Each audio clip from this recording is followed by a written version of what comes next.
नमस्कार, स्वागत है हमारे चैनल एजू किरण में।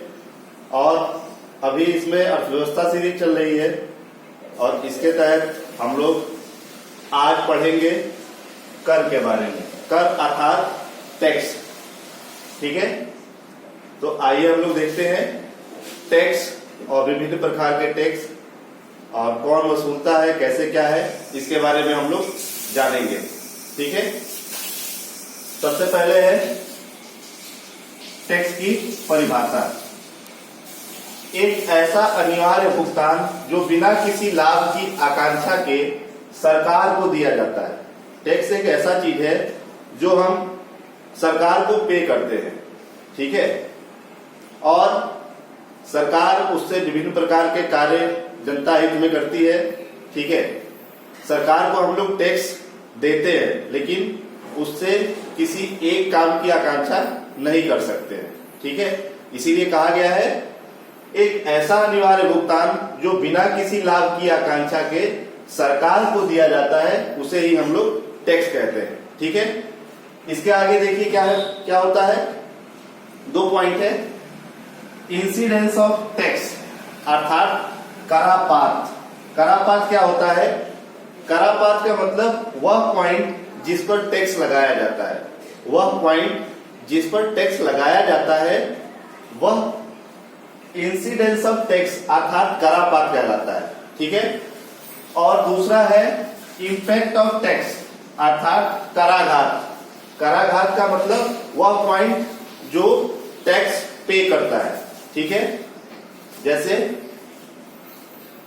मान लीजिए इनकम टैक्स है, तो इनकम टैक्स हमारे ऊपर लगाया जाता है तो हम क्या हो जाएंगे? करापात। हमारे ऊपर लगाया गया है करापात और हम ही उसको पे कर रहे हैं, इसको बोलेंगे हम लोग कराघात। ठीक है, तो इनकम टैक्स एक ऐसा कर है जिसमें करापात और कराघात दोनों सेम है। ठीक है, ऐसे ही समझेंगे। अब आइए देखते हैं टैक्सेस के बारे में। सबसे पहले टैक्स जो होता है वो 2 प्रकार का होता है। सबसे पहले होता है direct tax. Direct tax, direct tax क्या होता है? जिसमें इंसिडेंस ऑफ टैक्स और इम्पैक्ट ऑफ टैक्स सेम होते हैं। अर्थात जैसे कि हमने अभी आपको बताया इनकम टैक्स। इनकम टैक्स मेरे ही ऊपर लगाया गया और मैं ही उसको पे करता हूं, तो ये हमारा हो जाएगा डायरेक्ट टैक्स यानी कि प्रत्यक्ष कर। ठीक है, और दूसरा होता है indirect tax. Indirect tax, indirect tax में इंसिडेंस ऑफ टैक्स अर्थात करापात और इम्पैक्ट ऑफ टैक्स यानी कि कराघात दोनों अलग अलग होते हैं। दोनों अलग अलग होते हैं। जैसे कि मेरे ऊपर टैक्स लगाया गया और मैं किसी और से वसूल कर सरकार को पे करता हूं, तो उसको बोलते हैं अप्रत्यक्ष कर। नाम से ही स्पष्ट है, प्रत्यक्ष अर्थात जिसके ऊपर लगाया गया है वही पे करेगा, और अप्रत्यक्ष अर्थात जिसके ऊपर लगाया गया है वो किसी और से वसूल कर सरकार को देता है। ठीक है, स्पष्ट है। तो इस तरीके से 2 प्रकार के टैक्स होते हैं। एक होता है प्रत्यक्ष कर और दूसरा होता है अप्रत्यक्ष कर। ठीक है, तो प्रत्यक्ष करों में इनकम आता है। ये इनकम के ऊपर लगाया जाता है। बेसिकली इनकम के ऊपर लगाया जाता है। हालांकि और भी टैक्सेस है लेकिन हम मुख्य जो है उसी को पढ़ेंगे। तो ये आय के ऊपर लगाया जाता है। कैसा आय हो? एक होता है इनकम टैक्स यानी कि आयकर।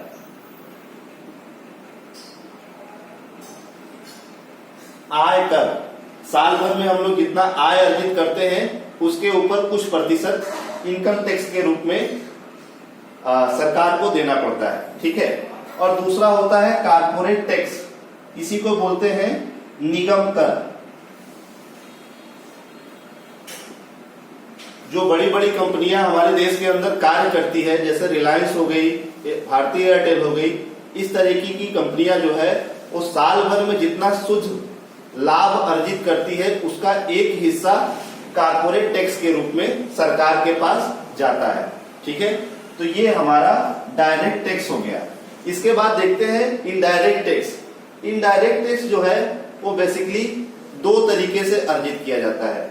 सबसे पहले गुड्स अर्थात वस्तुओं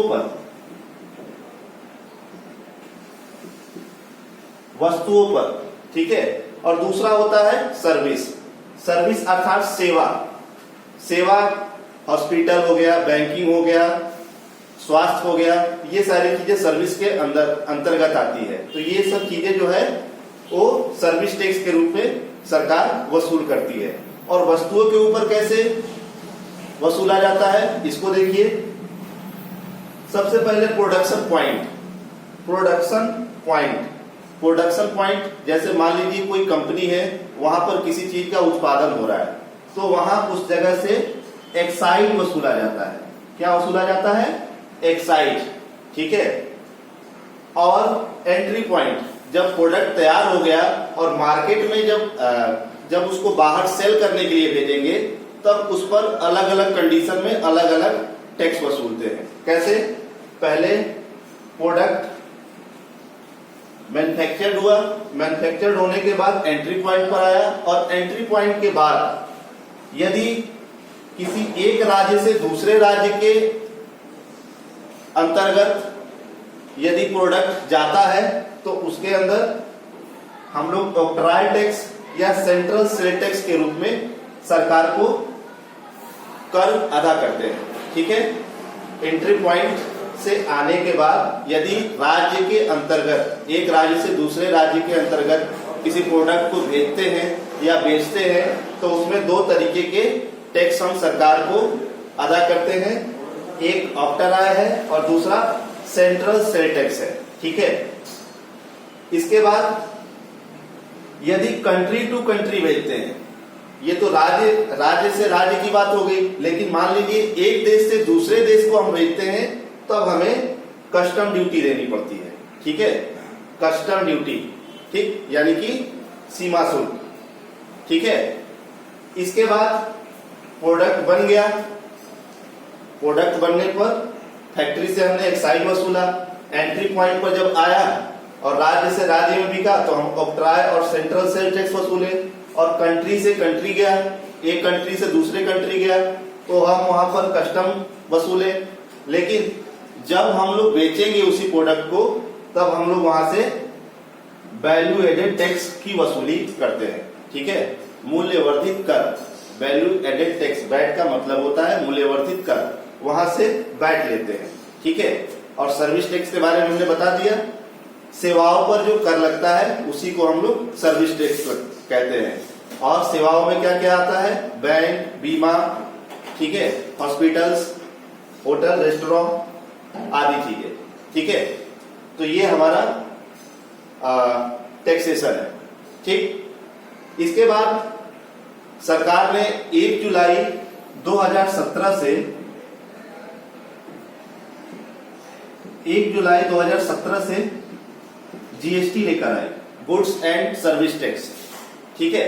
और जब ये जीएसटी आया, तो ये इतने सारे जो टैक्स थे, इनको समाप्त करके जीएसटी में मर्ज कर दिया गया, ठीक है। और इसके तहत सर्विस टैक्स को खत्म कर दिया गया, वैट को खत्म कर दिया गया, एक्साइज को खत्म कर दिया गया, ऑक्ट्राय को खत्म कर दिया गया, और सेंट्रल सेल टैक्स को खत्म कर दिया गया। और ये सारी चीजें जीएसटी में जाकर मर्ज हो गई, ठीक है। तो ये देखिए, एक्साइज भी खत्म हो गया, और ऑक्ट्राय भी खत्म हो गया, सेंट्रल सेल टैक्स भी खत्म हो गया, और सर्विस टैक्स भी खत्म हो गया, ठीक है। अब कंट्री टू कंट्री केवल कस्टम बचा है, जिसको हम लोग खत्म नहीं कर सकते हैं। लेकिन बाकी जितने टैक्सेस हैं, वैट हो गया, एक्साइज हो गया, ऑक्ट्राय हो गया, सेंट्रल सेल टैक्स हो गया, सर्विस टैक्स हो गया, इन सबको सरकार ने मर्ज करके जीएसटी में कन्वर्ट कर दिया है, ठीक है। ये आसानी के लिए, और साथ ही साथ इसका लाभ भी है। कैसे लाभ है? मान लीजिए किसी वस्तु का फैक्टर कॉस्ट 100 रुपए है, ठीक है, फैक्टर कॉस्ट 100 रुपए है। मान लीजिए एक्साइज में वो 10 रुपए देता है, ठीक है, एंट्री पॉइंट पर फिर 10 रुपए देता है वो, ठीक। इसके अलावा वैट 10 रुपए देता है, तो टोटल कितना हो जाएगा 30 रुपए, यानी कि प्रोडक्ट का मूल्य हो जाएगा 130 रुपए। इतने सारे टैक्स देने के बाद तो वही 100 रुपए वाला प्रोडक्ट अब 130 का बिकेगा, ठीक है। लेकिन जीएसटी आने के बाद अब ये सारे टैक्सों को खत्म करके मात्र एक ही टैक्स उसको देना पड़ेगा।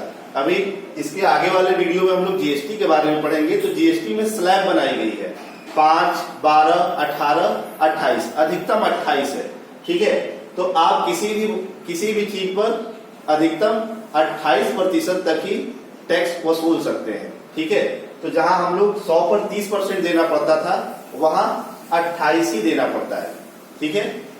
तो इस तरीके से हमारा ये जीएसटी काम करता है, ठीक।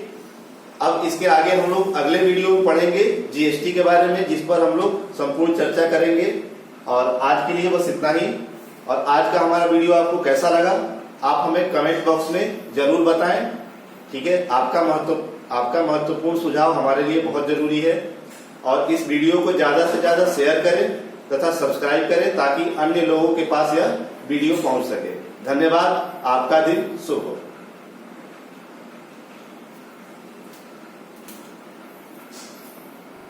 Start audio.